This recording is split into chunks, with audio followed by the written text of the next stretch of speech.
Hi అండి, నమస్తే. కథావాణికి స్వాగతం. కేకే భాగ్యశ్రీ గారు రచించిన ఒకే గూటు పక్షులు అనే నవలను వింటున్నాం కదండి. ఈరోజు 12వ భాగం వినేద్దామా? కాసేపు మౌనంగా ఉండిపోయింది జానకి.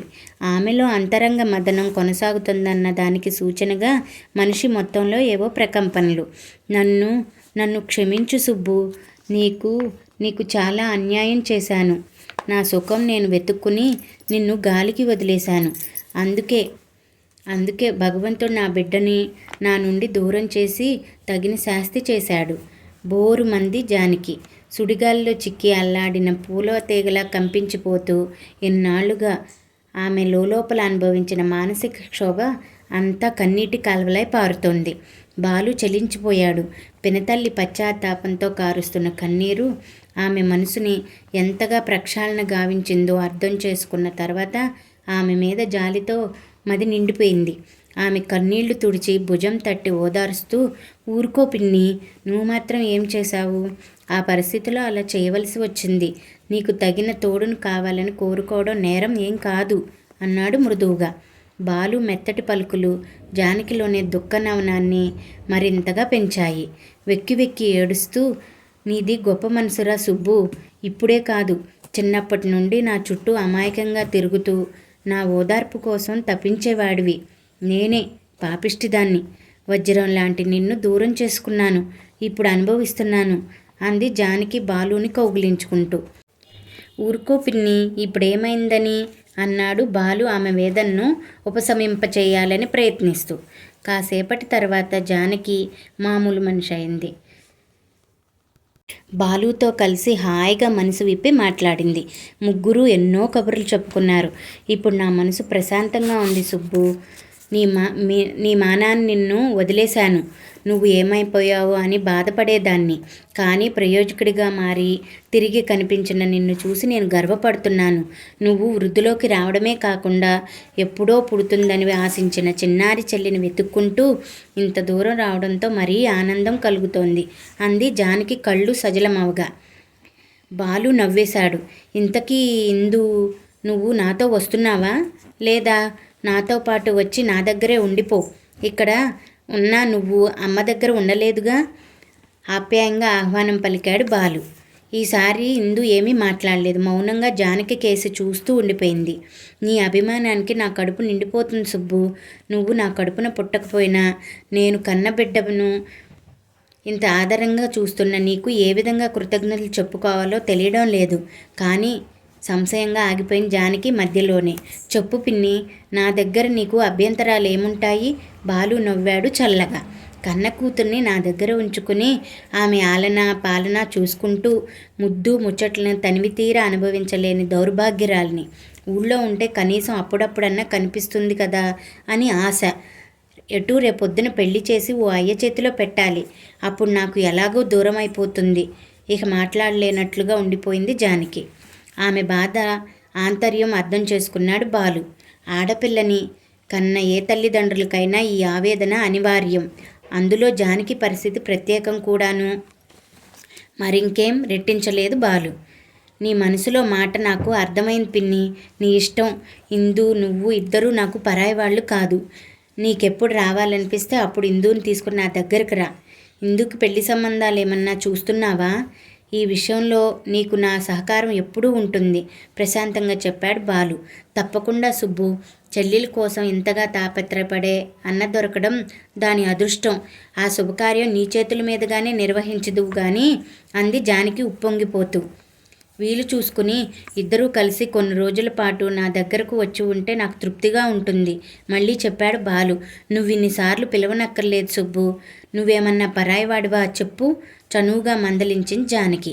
ఆ తర్వాత వాళ్ళు హాయిగా కబుర్లతో కాలక్షేపం చేశారు. ఆ సాయంత్రం జానకి వెళ్ళిపోయింది. తనను తాను పరిచయం చేసుకుని 2 పూటలు ఉండిపోదామని వచ్చిన బాలు ఏకంగా 4 రోజులు ఉండిపోయాడు. సెలవు పొడిగించుకుని మరీ. ఆ 4 రోజులు విజయవాడలోనూ చుట్టుపక్కల ఉన్న ప్రదేశాలన్నీ చూసేశారు అన్నా చెల్లెళ్ళు. ఇందుకు కావలసినవన్నీ కొనిపెట్టాడు బాలు. ఇందు కూడా స్వతంత్రంగా అతన్ని అడిగి మరీ అన్నీ కొనిపించుకుంటోంది.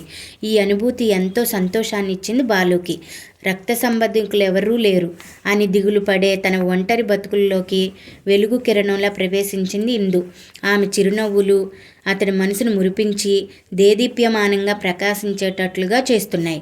4 రోజులు 4 క్షణాల్లో గడిచిపోయాయి. తాను వెళ్ళిపోతే ఇందు మళ్ళీ ఒంటరిదైపోతుందని బెంగటిల్లిపోయాడు. తనకు సహాయంగా ఇరుగు పొరుగులున్నారని, అవసరమైతే తన స్నేహితురాలు వచ్చి సహాయపడుతుందని చెప్పి అతడి బెంగను తగ్గించింది ఇందు. ఆమెను వదల్లేక వెళ్ళాడు బాలు. శారద, సత్యానందులు మానసకు సంబంధాలు చూడటం మొదలుపెట్టారు. ఆ విషయం మానసకు తెలిసి తన మనసులో మాట వారి చెవిన వేసింది. శారద ఆనందంతో పొంగిపోయింది. కూతురు ఇష్టపడిన వాడినే వరుడిగా తెస్తే ఆమె సుఖంగా ఉంటుందని భావించింది. సత్యానంద్తో ఈ విషయం గురించి చర్చించింది. ఇద్దరూ కలిసి ఓ మంచి రోజు చూసుకుని శివ బామ్మగారి దగ్గరకు వెళ్ళారు. నాకున్నది వాడొక్కడే, వాడికి ఇష్టమేనంటున్నాడు కాబట్టి నాకు ఇష్టమే అంది సుందరమ్మ సంతోషం వెలబుచ్చుతూ. థ్యాంక్స్ పిన్ని గారు, మీలాంటి మంచి మనిషి నీడలోకి మా మానస వచ్చి చేరితే నాకంతకన్నా ఆనందం ఏముంటుంది? కృతజ్ఞతలు తెలియచేసింది శారద. ఏమ్మా, ఆ రోజు నీ ఫ్లాట్కి వచ్చి మా శివకాముని చేసుకుంటావా అని అడిగితే అసలు అతను ఎవరో నాకు తెలియదు, అయినా ఇప్పట్లో పెళ్లి చేసుకుంటానో లేదో అంటివిగా, మరిప్పుడేమైంది? మానస బుగ్గ పొడిచి హాస్యాలాడింది సుందరమ్మ. మానస సిగ్గుపడింది. శారద, సత్యానందులు మురిపంగా చూశారు ఆమె వైపు. అంతా ఘటన పిన్నిగారు, మన చేతుల్లో ఏముంది అంది శారద వేదాంత ధోరణిలో. అంతేనమ్మా, అంతే అంది సుందరమ్మ ఆమెతో ఏకీభవిస్తూ. పెద్దల ఆమోదాన్ని పొందిన వారి ప్రేమను ప్రశంసించుకున్నట్లుగా కలిశాయి మానస, శివల నయనాలు. మంచి రోజు చూసుకుని తాంబూలాలు మార్చుకుందాం పిన్నిగారు అంది శారద బయలుదేరుతూ. అలాగేనమ్మా, రేపు పంతులు గారిని పిలిచి ముహూర్తం పెట్టమంటాను అంది సుందరమ్మ. కళ్ళతోటే వీడ్కోలు చెప్పుకున్నారు ఒకరినొకరు. ఈ ఏడాది కార్తీక్కి పెళ్లి చేసేద్దామనుకుంటున్నాను శారద, ఏమంటావు? ఆమె అభిప్రాయం కోసం ఎదురు చూశాడు సత్యానంద్. అలాగే, మానస పెళ్లితో పాటు కార్తీక్ పెళ్లి కూడా జరిపించేస్తే ఓ బాధ్యత తీరిపోతుంది అంది శారద ఆనందంగా. సత్యానంద్ కూతురు కీర్తికి తల్లి ఉండగానే పెళ్లి జరిగిపోయింది. కార్తీక్ మాత్రం ఇదిగో అదిగో అంటూ పెళ్లిని వాయిదా వేస్తూ వస్తున్నాడు. అందుకే ఎలాగైనా ఈ ఏడాది కొడుకును ఇంటివాడిని చేయాలని కృతనిశ్చయంతో ఉన్నాడు సత్యానంద్. వారి సంభాషణ విన్న మానసకు ఇందు తలుపుల్లోకి మెదిలింది. కార్తీక్కి ఇందు సరైన జోడీ అనిపించింది. సత్యానంద్తో వెంటనే ఈ సంగతి చెప్పింది. అలాగేనమ్మా, నీ మాట కాదనేదేముంది? వచ్చే నెలలో కార్తీక్ ఇండియా వస్తున్నాడు. వాడికి ఆ అమ్మాయికి ఒకరికొకరు నచ్చితే వెంటనే ముడిపెట్టేయచ్చు అన్నాడు సత్యానంద్ సుముఖంగా. మానస మనసంతా గౌరవంతో నిండిపోయింది. ఇంతటి సంస్కారవంతుడు కనుకనే తన తల్లి అతడి ఆశ్రయాన్ని ఆశించింది. వెంటనే బాలుతో ఈ విషయం చెప్పేసింది. బాలు కూడా ఆనందం కనబరిచాడు. వెంటనే జానకి ఫోన్ చేసి సంగతి చెప్పాడు. అలాగే బాబు, ఆ అబ్బాయి వచ్చినప్పుడు నేను ఇందుని తీసుకుని అక్కడికి వస్తాను అంది జానకి సంబరంగా. ఇంతకీ ఇందు ఏమంటుందో, ఒక్క పరిచయంతోనే పెళ్లి కుదుర్చుకోవడానికి ఆమె అంగీకరిస్తుందో లేదో. అసలే ఆమెకి కొన్ని నిర్దుష్ట భావాలు, నిశ్చయత అభిప్రాయాలు ఉన్నాయి. అందులో చెప్పిన దాన్ని ఆదరించి చూపే ఆదర్శ రచయిత్రేమో కొన్ని ఆదర్శభావాలు కూడా ఆమెలో ఉన్నాయి. అమెరికా సంబంధం అంటే ఆమె వ్యతిరేకించవచ్చు. బాలు ఊహించినట్లే జరిగింది. అమెరికా సంబంధం అన్న ముక్క చెవిన పడగానే ఇందు ఒప్పుకోలేదు. మిమ్మల్ని, ఈ దేశాన్ని వదిలి నాకు అమెరికా వరకు వెళ్ళాలని లేదన్నయ్యా. అందులోనూ ఈ రోజుల్లో అమెరికా సంబంధాలని అంతగా నమ్మలేకపోతున్నాం. అందుకే ఈ మ్యాచ్ పట్ల నాకు అంతగా ఇంట్రెస్ట్ కలగడం లేదు అంది ఇందు నిరాసక్తంగా. నువ్వన్నది నిజమేరా, కానీ ఆ కుర్రాడు అలాంటివాడు కాదు. మన మానస లేదు, తనకి కజిన్. తనే నీ గురించి వాళ్ళకి ప్రపోజ్ చేసింది. చూడడం వరకే, ఆ తర్వాత నిర్ణయం నీ ఇష్టం.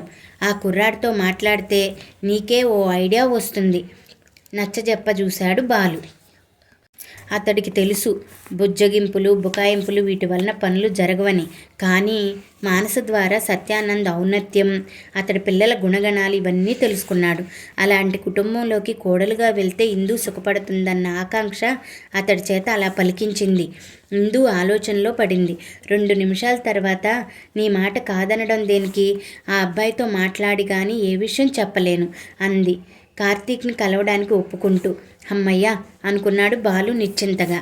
తలుపు దబదబామని బాదుతున్న చప్పుడికి తెలివి వచ్చింది బాలుకి. టైం చూశాడు. తెల్లవారుజామున 5 కావస్తుంది. ఇంత పొద్దున్నే ఎవరబ్బా అనుకుంటూ లేచి తలుపు తీశాడు. ఎదురుగా వాసు చలికి గజగజా వణుకుతూ నిలబడి ఉన్నాడు. వాడిని చూస్తూనే, వాసు నువ్వా ఇంత పొద్దున్నే అడిగాడు ఆశ్చర్యంగా బాలు. వాడు బదులియ్యకుండా అన్నా అంటూ బాలు కాళ్ళు పట్టుకుని ఏడవసాగాడు. వాసు రూపం పరిశీలనగా చూసిన బాలు నివ్వెరపోయాడు. ఇదివరటికన్నా చిక్కిపోయి కళాకాంతులు లేకుండా నీరసంగా తయారయ్యాడు. అతడి వాలకం చూస్తే ఎన్నాళ్ళ నుంచో లంకణాలు చేస్తున్నట్లుగా ఉంది. వాడి రూపం చూస్తే కడుపులో దేవినట్లయింది బాలుకి. ఏమైంది వాసు, ఏంటలా అయిపోయావు? వాడిని ఆప్యాయంగా తడుముతూ ప్రశ్నించాడు బాలు. అక్కడ నాకేం బాగలేదన్నా, నేను తిరిగి అక్కడకు పోను అంటూ వెక్కిళ్ళు పెట్టసాగాడు. అలాగే నువ్వు అక్కడికి వెళ్ళొద్దు, కానీ ఏమైందో ఏడవకుండా చెప్పు వాడి కన్నీళ్లు తుడుస్తూ లాలనగా అడిగాడు బాలు. అక్కడ వార్డెన్ మంచోడు కాదన్నా, అడ్డమైన పనులు చెప్తాడు. చేయకుంటే మక్కిలు ఎగరతంతాడు. స్కూల్కి పోవాలే, టైం అవుతుంది, వదలమన్నా వదలడు. కాళ్ళు పిసికించుకుంటాడు, సిగరెట్లు తెప్పించుకుంటాడు. అప్పుడప్పుడు ఆగిపోయాడు వాసు. వాడి కళ్ళల్లో ఏదో భయం లీలా మాత్రంగా కదలాడింది. చెప్పు అప్పుడప్పుడు రెట్టించాడు వాసు. అప్పుడప్పుడు కొందరు ఆడాళ్ళను కూడా తెచ్చుకొని గదిలో దూరి తలుపేసుకుంటాడు. వాళ్ళకి పూలు టిఫిన్స్. ఇక చెప్పలేకపోయాడు వాసు. బాలుకి సర్వం అర్థమైంది. ఇలాంటి బాగోతాలు సినిమాల్లో చూపిస్తే ఏమోలే అనుకుంటాడు. కానీ వాసు ఇలాంటి అభ్యంతరకర పరిస్థితులను ఎదుర్కొన్నాడంటే నమ్మశక్యం కాకుండా ఉంది. లోపలికి రా, వాడిని లోపలికి తీసుకెళ్ళి కాసిన్ని పాలు వేడి చేసి ఇచ్చాడు. ఇంతలో మానస కాఫీ కలుపుకుని వచ్చింది. వీడేంటి ఎప్పుడొచ్చాడు? ఇదేంటి ఇలా అయిపోయాడు? కాఫీ కప్ బాలు చేతికందించి ప్రశ్నల వర్షం కురిపించింది. క్లుప్తంగా విషయం వివరించాడు బాలు. ఆశ్చర్యపోయింది మానస. వార్డెన్ ఇంత బాధ్యతారాహిత్యంగా ప్రవర్తిస్తూ ఉంటే యాజమాన్యం ఏం చేస్తున్నట్లు అడిగింది ఆగ్రహంగా. వాళ్ళ దాకా ఈ విషయం వెళ్ళిందో లేదో, పిల్లిమేళ్ళలో గంట కట్టిన చందాన ఈ పసివాళ్ళు మేనేజ్మెంట్కి విషయం చెప్పారో లేదో, ఒకవేళ తెలిసినా తిలా పాపం తలా పీడికెడు అన్నట్లు వాళ్ళకి వాటాలుండి ఉండవచ్చు ఆవేదనగా అన్నాడు బాలు. 8 అయ్యాక విరజ టిఫిన్ పట్టుకుని వచ్చింది. వాసుని చూసి ఆశ్చర్యపోయింది. సంగతేంటని అడిగి తెలుసుకుంది. మీరేం బాధపడకండి బాబు. అప్పట్లో వాసుని చూసుకునేందుకు ఎవరూ లేక అక్కడ ఆశ్రమంలో చేర్పించవలసి వచ్చింది. ఇప్పుడు నేనున్నాగా, హసితతో పాటే వీడును అంది విరజ వాసుకి టిఫిన్ పెడుతూ. బాలు విస్మయంగా చూశాడు. ఏమంటుంది విరజ? అంతలా ఆశ్చర్యపోకండి బాబు. సాటి మనిషిని ఆదుకునే మంచి మనసు మీ స్వంతం. ఇన్నాళ్లుగా మీ నీడలో ఉన్న నేను ఆ మాత్రమైనా స్పందించకపోతే ఎలా? ఇక మీదట వాసు బాధ్యత నాది చెప్పింది విరజ అచంచల ఆత్మవిశ్వాసంతో. అదంతా మహిళా సాధికారత వలన ఏర్పడిన మనోబలం. ఆనాడు బేలగా చనిపోతానంటూ ఏడ్చిన విరజ ఈనాడు ఇంకొకరిని ఆదుకునే సహృదయతను మనోనిబ్బరాన్ని అలవర్చుకుందంటే ఆ చలువ ఎవరిది? బాలు సంతోషించాడు విరజ ఉన్నత వ్యక్తిత్వానికి. కానీ అంతలోనే హృదయం కలుక్కుమంది. వాసు ఒక్కడి బాధ్యత అంటే తాను స్వీకరిస్తాడు. కానీ వాసు లాంటి మరికొంతమంది అమాయక పసిబాలలు పడరాని పాట్లు పడుతూ జీవించవలసిందేనా? వారందరినీ ఆదుకునే ఆర్థిక స్తోమత తనకు లేకపోయే ఏం చెయ్యాలి? ఇంతలో అతని మొబైల్ రింగ్ అయింది. హలో, ఎవరు? అడిగాడు స్విచ్ నొక్కి. నేనండి, శిశువిహార్ వార్డెన్ని. మీరు చేర్పించే వెళ్ళారే ఆ వాసు, వాడు కనబడ్డం లేదండి. అవతల నుండి బద్ధకంతో కూడిన స్వరంతో వినిపించింది. బాలు నిటారుగా అయ్యాడు. దగుల్బాజీ. వార్డెన్ గొంతు వింటుంటే ఒళ్ళు కంపరంతో నిండిపోయింది. వాసు తన దగ్గరకొచ్చాడని చెప్పదలుచుకోలేడతడు. పసిపిల్లల ఉసురు పోసుకుంటూ కులుకుతున్న వాడి బండారం బయటపెట్టి తీరాలని మనసులోనే తీర్మానించుకున్నాడు. కనపడడం లేదా? ఎక్కడికి వెళ్ళాడు? అయినా మీ రక్షణలో ఉన్న పిల్లాడు బయటికెలా వెళ్ళగలిగాడు? మీరేం చేస్తున్నారు అసలు? తీవ్రమైన స్వరంతో ప్రశ్నించాడు బాలు. మీరు భలేవారు సార్. ప్రతి కుర్రాన్ని పట్టించుకుంటూ కూర్చోడానికి నాకేంకేం పనులు లేవనుకున్నారా? నిన్న రాత్రి వరకు బాగానే ఉన్నాడు. తెల్లారి చూస్తే కనపడటం లేదు. ఎప్పుడు చల్లగా జారుకున్నాడో బెంకంగా అన్నాడు వార్డెన్. అలా ప్రతి కుర్రాన్ని పట్టించుకునేందుకే మీ జీతం ఇస్తున్నారు. మీపై అధికారులకి రిపోర్ట్ చేసి మీ వ్యవహారం ఏంటో తేల్చుకుంటాను విసురుగా అని ఫోన్ కట్ చేశాడు బాలు. మరొక 2 సార్లు ఫోన్ రింగ్ అయినా లిఫ్ట్ చేయలేదు బాలు. కావాలని ఆఫీస్కి ఫోన్ చేసి సెలవు పెట్టి శిశువిహార్కి వెళ్ళి మేనేజర్ని కలిశాడు. ఈ విషయం మాకు ఇప్పుడే తెలిసింది సార్. అసలు పిల్లలు ఎక్కడికి పోయే వీలు లేదు. రాత్రిపూట సెక్యూరిటీ కూడా ఉన్నాడు.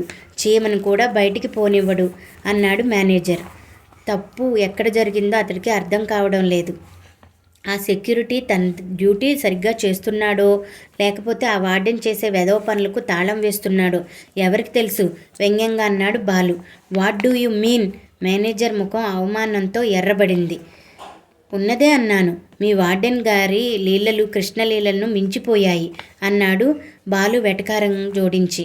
మా వార్డెన్ మంచివాడు కాదని మీరెలా చెప్పగలరు? ఎదురు ప్రశ్నించాడు మేనేజర్. పోనీ మంచివాడేనని మీరు సర్టిఫై చేయగలరా?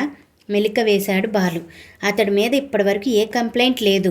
అందుకే ఈసారి వెనక్కి తగ్గాడు మేనేజర్. కంప్లైంట్ చేయడానికి అందరికీ ధైర్యం ఉండదు కదా సార్. అందున నోరు లేని పసివాళ్ళు. వాళ్ళేం చేయగలరు? మీరోసారి ఎంక్వైరీ చేసి చూస్తే అన్ని విషయాలు బయటపడతాయి. మీ వల్ల కాదు అంటే చెప్పండి. నేను హయ్యర్ అథారిటీస్ని మీట్ అవుతాను. గురి చూసి ఇంకో అస్త్రం వదిలాడు బాలు. మేనేజర్ ముఖం పాలిపోయింది. బాలు మాటలకి ఒళ్ళంతా చెమటలు పట్టాయి. బాబు అంత పని చేయకండి. నేనే విచారించి తగిన యాక్షన్ తీసుకుంటాను. మీరు చేర్పించిన ఆ అబ్బాయిని వెతికి పట్టుకునే పూచి నాది. కాళ్ళ వేళ్ళ పడ్డాడు. బాలు పత్రికా ఆఫీసులో పనిచేస్తున్నాడని, తలుచుకుంటే ఏమైనా చేయగలడని తెలుసు. అందుకే ఆ బెదురు. మీకు ఆ శ్రమ అక్కర్లేదు. వాసు నా దగ్గరికే వచ్చాడు చెప్పాడు బాలు.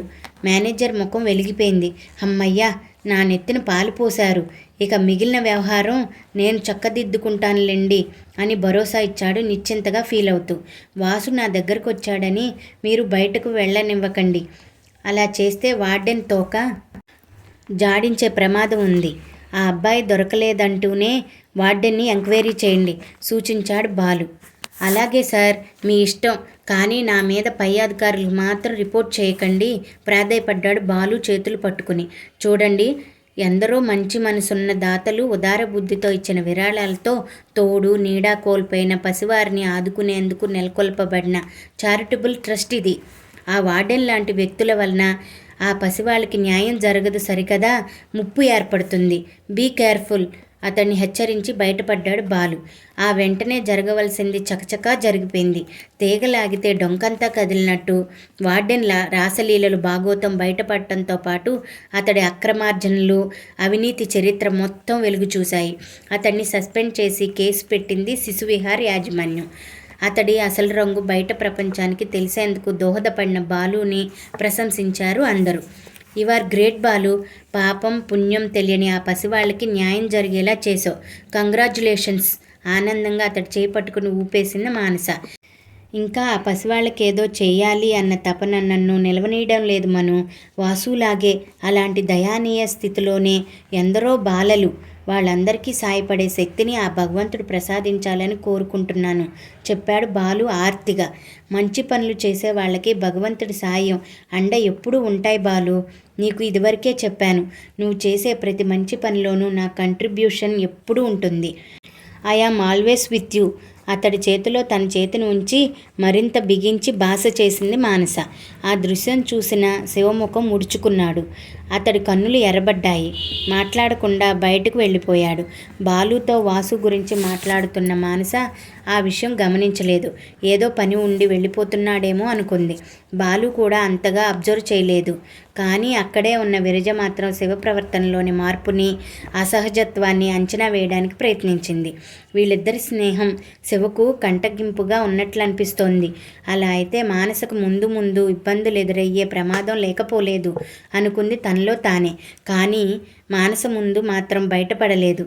చూద్దాం, అది తన అపోహ అన్న కావచ్చు. అతడి ఆంతర్యం ఏమిటో స్పష్టంగా తెలియకుండా తను మానస మదిలో చిచ్చు రగల్చడం మంచి పద్ధతి కాదు అనుకుని మిన్నుకుంది వనజ. ఆమె శివను గురించినది ఊహించిందంతా నిజమే. శివ హృదయంలో ఈర్ష్యాగ్ని రగులుకుంటోంది. అది ఎప్పుడు ప్రజ్వరిల్లి మానస మనసుని మండిస్తుందో. ఇంతటితో సమాప్తమండి. మిగతా నవల్ని రేపటి భాగంలో తెలుసుకుందాము.